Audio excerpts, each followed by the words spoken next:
Continuamos con el libro de Frida Díaz Barriga, Estrategias docentes para un aprendizaje significativo, capítulo 4, y el subtítulo es Estructuras y situaciones de aprendizaje cooperativo, individualista y competitivo, que inicia en la página 105. La institución educativa enfatiza un aprendizaje individualista y competitivo, que se va plasmando no solo en el currículo, en el trabajo en clase y la evaluación, sino en el pensamiento y la acción de docentes y alumnos.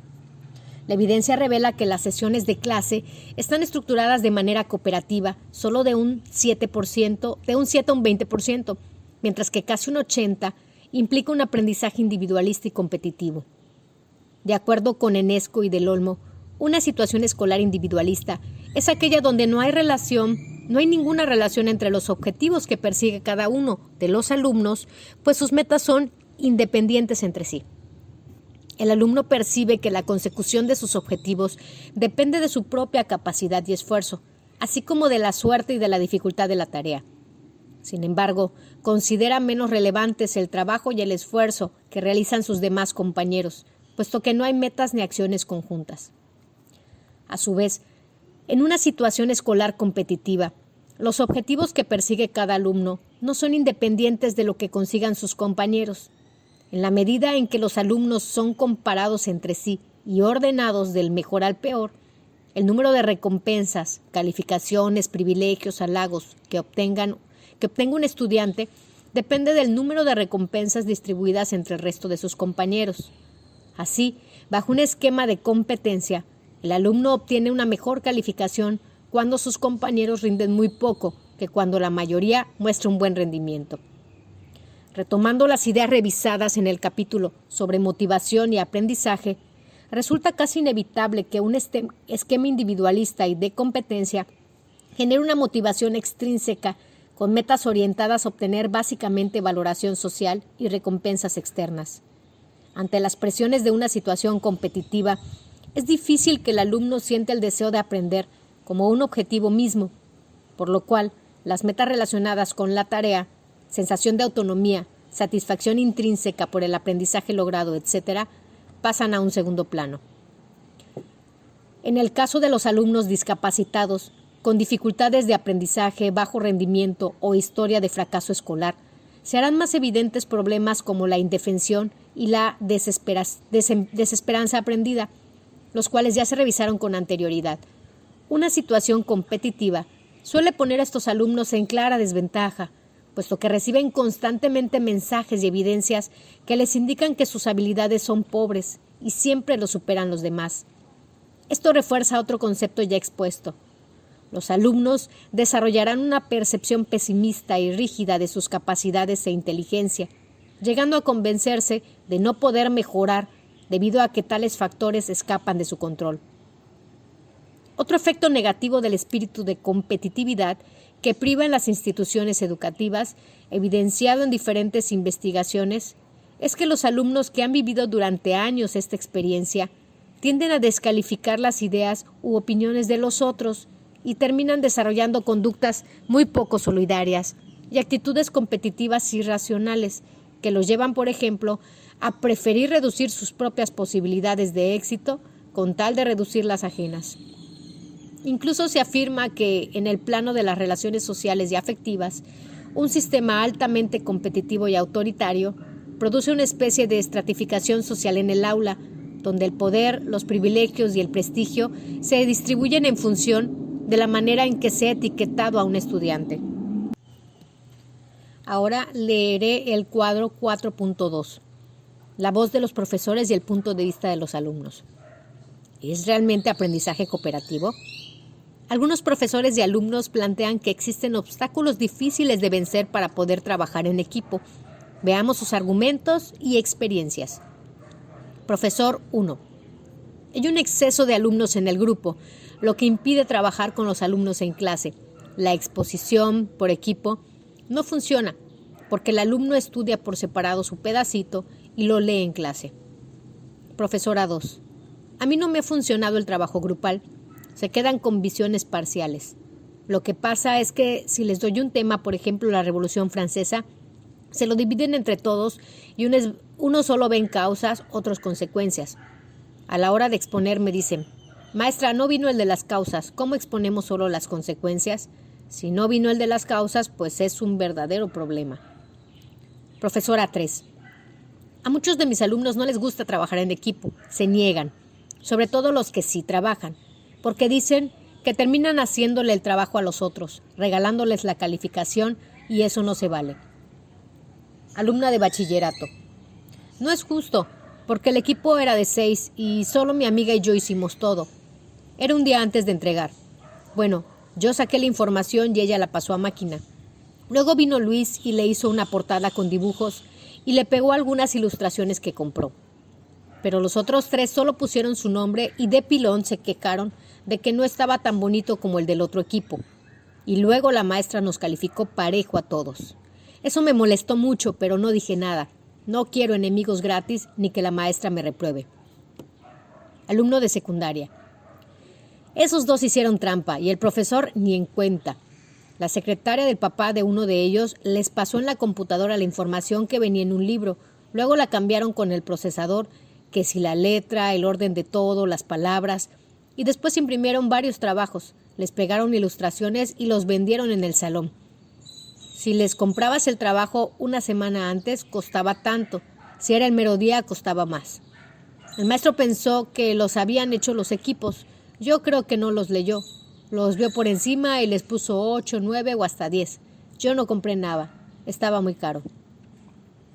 Analice los casos anteriores desde la perspectiva de los componentes básicos del aprendizaje cooperativo discutidos en el capítulo.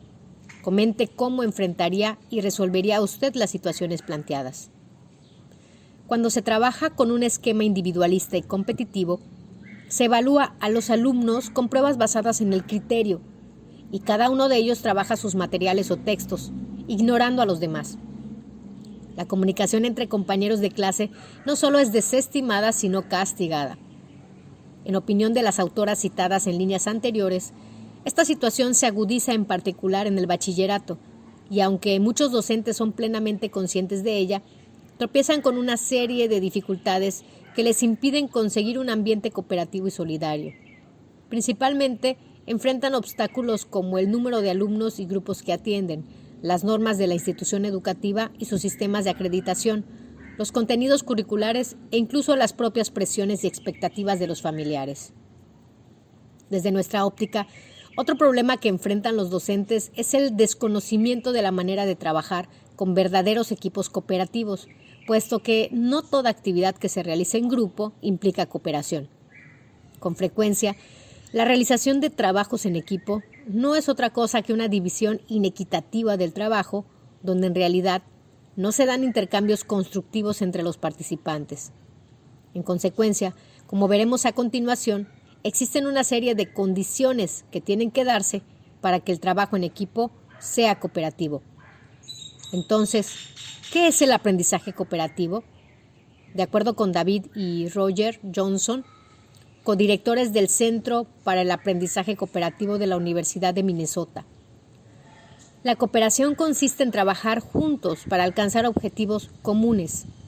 En una situación cooperativa, los individuos procuran obtener resultados que son beneficiosos para ellos mismos y para todos los demás miembros del grupo. El aprendizaje cooperativo es el empleo didáctico de grupos reducidos, en los que los alumnos trabajan juntos para maximizar su propio aprendizaje y el de los demás. De manera que cooperar es trabajar juntos para lograr metas compartidas, lo que se traduce en una interdependencia positiva entre los miembros del grupo.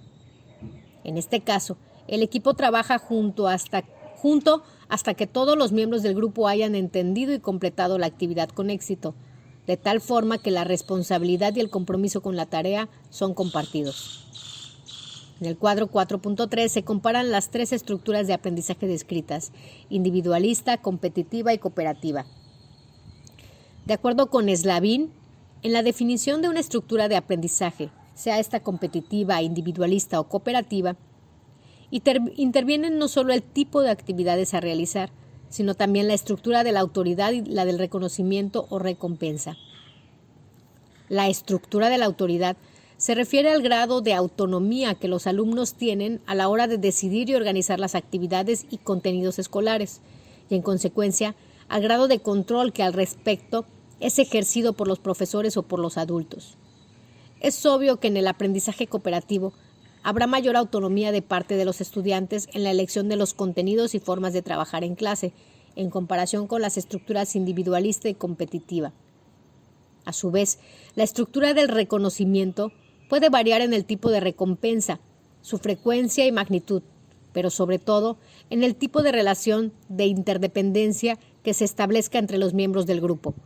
En el aprendizaje cooperativo, los resultados y por consiguiente las recompensas son beneficios tanto para sí mismos como para los miembros restantes. Para Echeita, las 3 estructuras de aprendizaje revisadas, cooperativa, individualista y competitiva, movilizan distintas relaciones psicosociales en el aula e implican procesos diversos cognitivos, conativos y motivacionales y afectivo-relacionales. Y aquí está el 4.3 estructuras de aprendizaje. Individualista. Las metas de los alumnos son independientes entre sí. Los estudiantes piensan que alcanzar sus metas no se relaciona con los intentos de los demás por alcanzar las propias. El logro de los objetivos del aprendizaje depende del trabajo, capacidad y esfuerzo de cada quien. No hay actividades conjuntas. Es importante el logro y el desarrollo personal. En una estructura de aprendizaje competitiva, los estudiantes piensan que alcanzarán su meta si y solo si otros estudiantes no la alcanzan. Los demás estudiantes son percibidos como rivales o competidores más que como compañeros. Los alumnos son comparados y ordenados entre sí. Las recompensas que recibe un alumno dependen de las recompensas distribuidas entre todos. El alumno obtiene una mejor calificación cuando sus compañeros han rendido poco. Son muy importantes el prestigio y los privilegios alcanzados. Y en una estructura de aprendizaje cooperativa, las metas de los alumnos son compartidas. Los estudiantes piensan que lograrán sus metas si y solo si otros estudiantes también las alcanzan. Los alumnos trabajan para maximizar su aprendizaje tanto como el de sus compañeros. El equipo trabaja junto hasta que todos los miembros han entendido y completado la actividad con éxito. Son muy importantes la adquisición de valores y habilidades sociales, ayuda mutua, tolerancia, disposición al diálogo, empatía. El control de los impulsos, la relativización y el intercambio de puntos de vista. Así, el aprendizaje cooperativo se caracteriza por 2 aspectos. 1. Un elevado grado de igualdad, entendida esta última como el grado de simetría entre los roles desempeñados por los participantes en una actividad grupal. 2. Un grado de mutualidad variable, entendiendo la mutualidad como el grado de conexión, profundidad y bidireccionalidad de las transacciones comunicativas. Decimos que la mutualidad es variable en función de que exista o no una competición entre los diferentes equipos, de que se produzca una mayor o menor distribución de responsabilidades o roles entre los miembros y de que la estructura de la recompensa sea de naturaleza extrínseca o intrínseca. Los más altos niveles de mutualidad se darán cuando se promueva la planificación y la discusión conjunta, se favorezca el intercambio de roles y se delimite la división del trabajo entre los miembros.